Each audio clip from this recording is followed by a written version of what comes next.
दुनिया में लोग कामयाब होते हैं अपनी लगन और मेहनत से।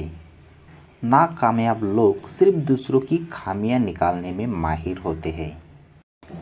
जो लोग हमेशा किसी वस्तु, व्यक्ति या घटना में फॉल्ट ही ढूंढते हैं, वो जिंदगी में कभी सफल नहीं होते। नेगेटिव सोच वाले लोगों के हाथों में अगर पावर होती, तो आज तक जितनी प्रोग्रेस हमने की है, शायद नहीं होती थी। ये नहीं हो सकता। ऐसी सोच रखने वाले लोग खुद के लिए डेंजरस तो होते ही है, लेकिन समाज के लिए भी हानिकारक होते हैं। इसी आशय की एक सुंदर और मोटिवेशनल कविता आज हम पढ़ने वाले हैं, जिसके कवि या कवयित्री अज्ञात यानी एनोनिमस है, और कविता का टाइटल है इट कैन बी डन। तो चलो करते हैं शुरुआत। देखिए first lines. The man who misses all the fun is he who says it can't be done. ऐसा व्यक्ति जो कहता है ये नहीं हो सकता, अपनी ज़िंदगी का आनंद खो देता है। ऐसे लोगों के पास ना तो कुछ होता है, ना तो वे कुछ नया निर्माण कर सकते हैं। कोई दूसरा व्यक्ति अगर कुछ नया निर्माण करने की कोशिश कर भी रहा हो, तो ये नेगेटिव सोच वाला उसे टोकेगा और कहेगा कि अरे क्या फ़ायदा है यहाँ पे अपनी बुद्धि, शक्ति और समय बर्बाद करने में, क्योंकि ये नहीं हो सकता। इस तरह से दूसरों के जीवन में आनंद भरना ये तो दूर की बात है, लेकिन खुद का जीवन भी ये लोग आनंद से नहीं जीते। Look at the next lines. In solemn pride he stands aloof and greets each venture with reproof. ये नहीं हो सकता, ऐसे कहने वाले बहुत ही गंभीर और महत्वपूर्ण होने का नाटक करते हैं, यानी प्रिटेंड करते हैं।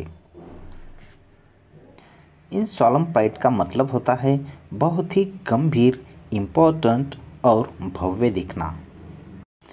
ऐसे लोग महत्वपूर्ण और गंभीर होने का ड्रामा तो करते ही है, साथ में किसी भी कार्य में इन्वॉल्व नहीं होते, सेपरेट रहते हैं, किसी भी कार्य से अलग रहते हैं।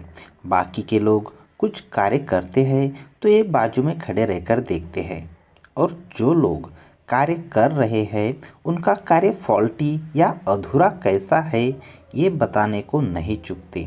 यानी दूसरों की कार्यों में खामियां ढूंढना ही इनका पेशा होता है। हर एक साहस, चाहे वो कितना भी बड़ा हो और कितना भी रिस्की टास्क क्यों ना हो, उसे क्रिटिसाइज करने का चांस ये लोग नहीं छोड़ेंगे। यानी हर एक साहस का ये लोग क्रिटिसिज्म से ही स्वागत करेंगे। अलूफ का मतलब होता है किसी भी बात या किसी भी कार्य में इन्वॉल्व नहीं होना। ग्रीट का मतलब होता है स्वागत करना या अभिवादन करना।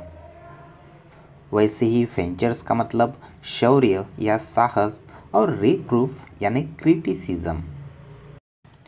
ऐसे लोग जिंदगी में कभी सफल नहीं होते और दूसरों को भी सफल ये लोग देखना नहीं चाहते।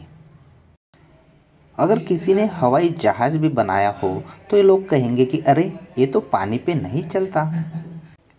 ऐसी कुछ लोगों की टेंडेंसी होती है, इन्हें हम कहेंगे क्रिटिक्स। और क्रिटिक्स के लिए इंग्लिश में कहा जाता है कि critic is one who knows price of the all things but value of nothing. Next lines. Had he the power he would efface the history of the human race. अगर इनके हाथों में पावर या सत्ता होती तो इन्होंने मानव वंश का इतिहास इरेज किया होता, मिटा दिया होता। मनुष्य ने आज तक जो प्रोग्रेस की है, शायद वो नहीं हो पाती। कोई भी इन्वेंशन नहीं होता, क्योंकि न तो ये लोग खुद कुछ नया सोचते, नया करते, न तो दूसरों को करने देते। क्योंकि इनके पास अगर पावर होती तो सारी दुनिया इनके इशारों पर चलती, असलियत में रुकती। इफेस यानी मिटा देना, और ह्यूमन रेस का मतलब होता है मानव वंश। Look at the next lines. We would have no radio or motor cars, no streets lit by electric stars. आज हमारे पास एंटरटेनमेंट के लिए और दुनिया की जानकारी प्राप्त करने के लिए रेडियोस है, एक जगह से दूसरी जगह जाने के लिए कार्स है, इलेक्ट्रिक बल्ब से हमारे गांव, शहर, रास्ते जगमग हो गए हैं। लेकिन ये नहीं हो सकता। ऐसे कहने वाले लोग अगर हमारे राजा या सम्राट होते तो आज ना तो हमारे पास रेडियोज होते, ना मोटर कार्स। आज रास्तों पर, सड़कों पर जो इलेक्ट्रिक बल्ब्स हमें दिखते हैं वो भी नहीं होते। हमारे रास्ते आज जैसे रोशन नहीं होते। हर तरफ होता अंधेरा। अगर इन लोगों के हाथों में पावर होती जो कहते हैं ये नहीं हो सकता।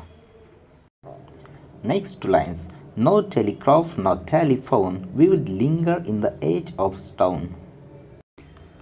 हमारे पास radios, motor cars, electric bulbs ये तो होते नहीं, और उसके साथ में टेलीग्राफ और टेलीफोन भी हमारे पास नहीं होते। और जैसे स्टोन एज में इंसान जंगल में इधर उधर घूमता था, रूट्स और फ्रूट खाता था, गुफाओं में रहता था, ऐसे ही आज हम होते अगर इन लोगों के हाथों में पावर होती, सत्ता होती।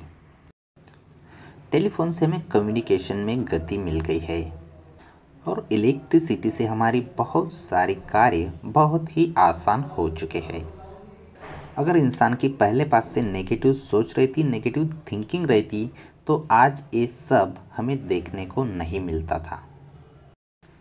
अगर इन लोगों के इशारे पर ये दुनिया चलती तो आज भी हम स्टोन एज में ही होते।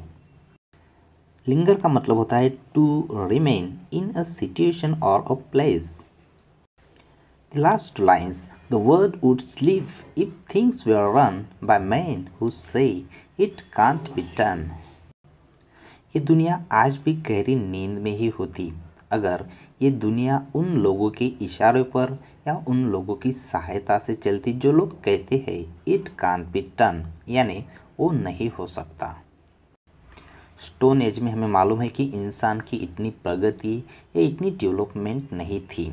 इंसान जंगल में रहता था, इधर उधर घूमता था, गुफाओं में सोता था और रॉ फ्रूट और रूट्स खाता था।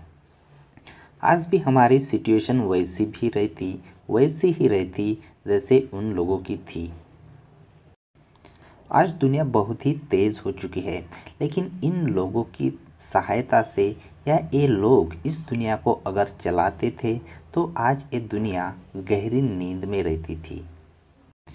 यानी साइंस का हाथ पकड़कर आज हमने जो प्रोग्रेस की है वो हमारी प्रोग्रेस नहीं हो सकती थी।